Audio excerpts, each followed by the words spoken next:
A bill for an act to authorize the issue from the Consolidated Revenue Fund of the Federation, the total sum of 54 trillion 990 billion 165 million 355,366 naira only.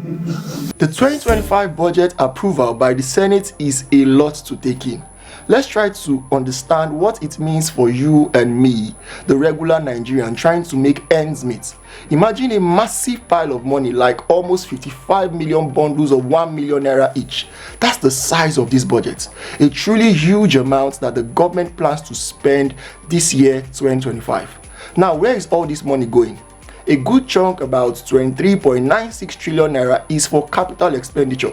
This is the part we can be hopeful for because it's meant for building and fixing things to improve Nigeria and Nigerians in the long run.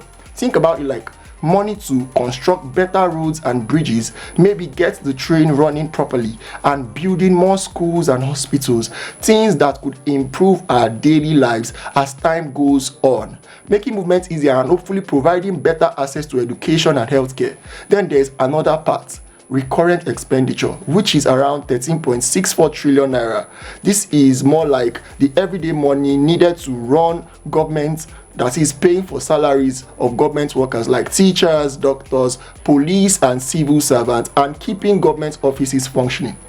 Paying for things like electricity and office supplies. Now comes a part that's a bit worrying.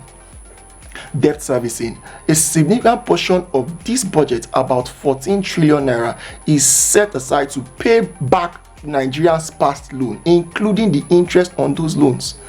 This becomes a problem, a huge problem, because the more money we use to pay off debts, the less we have left for those roads, schools, hospitals, and other things that could improve our lives as Nigerians right now.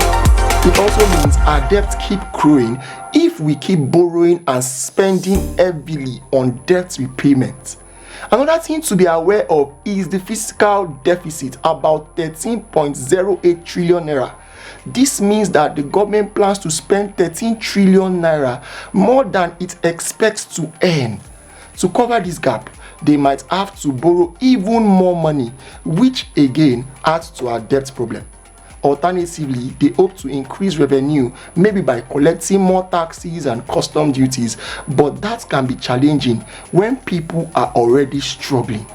Despite these challenges, the government is making promises.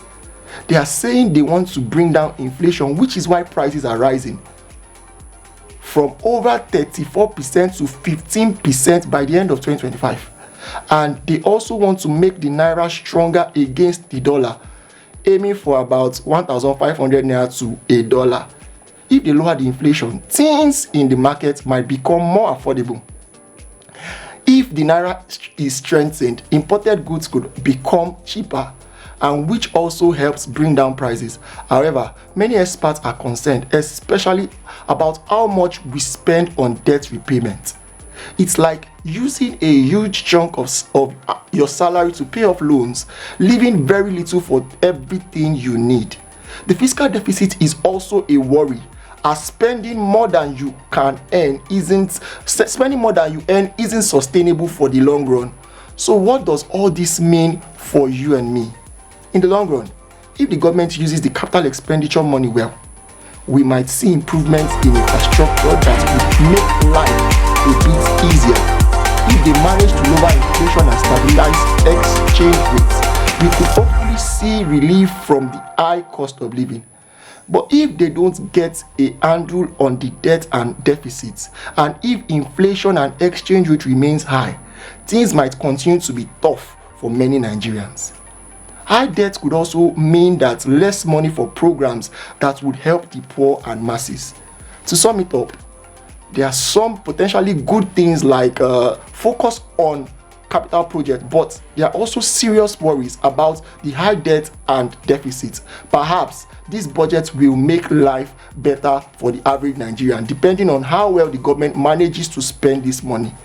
If they can increase their earning and reduce borrowing, and if they can also keep their promises about bringing down inflation and strengthening the naira as well, then we should be ready for a good ride.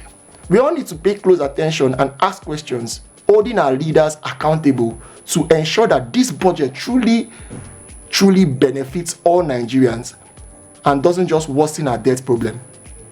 Let's hear your comments on the budget across all social media platforms on Fact News Africa and Fact News Hausa. It can only get wider from here.